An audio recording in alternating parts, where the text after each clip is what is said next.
నగరంలో ఎవరైనా రోడ్లపైన మురుగు కాలువలో చెత్త వేస్తే జరిమానాలు విధించాలని తిరుపతి నగరపాలక సంస్థ commissioner N Maurya health engineering అధికారులను ఆదేశించారు.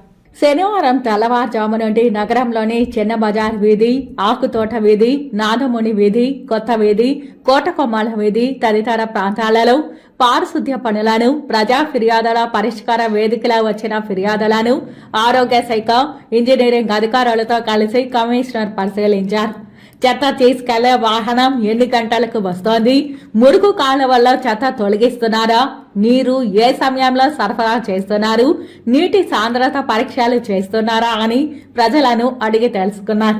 చిన్న బజారు వీధిలో దుకాణాల ముందు చెత్త వేసి ఉండడం చూసి సిబ్బందిపై ఆగ్రహం వ్యక్తం చేశారు. దుకాణాలు మూసిన తర్వాత వేస్తున్నారని సిబ్బంది చెప్పగా జరిమానాలు విధించాలని అన్నారు.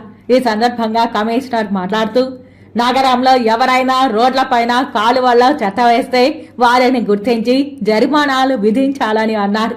పలుచోట్ల మురుగునీరు కాలువల్లో చెత్త తొలగించలేదనే ఫిర్యాదులు వస్తున్నాయని సిబ్బంది పరిశీలించి శుభ్రం చేయాలని అన్నారు.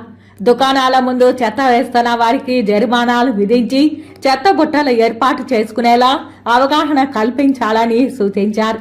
ప్రతిరోజు వాహనాలు నిర్దిష్ట సమయంలో వెళ్లేలా చూడాలని అన్నారు.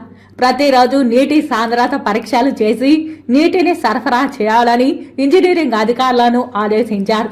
ప్రజా ఫిర్యాదుల పరిష్కార వేదికలో ఫిర్యాదు చేసిన వారిని స్వయంగా కమిషనర్ కలిసి సమస్యకు పరిష్కార మార్గం చూపారు. కమిషనర్ వెంట superintendent engineer Shyam Sundar, municipal engineer Gomathi, health officer doctor Yuva Anvesh Reddy, sanitary supervisor Chenchaiah, మేస్త్రీలు తదితరులు ఉన్నారు.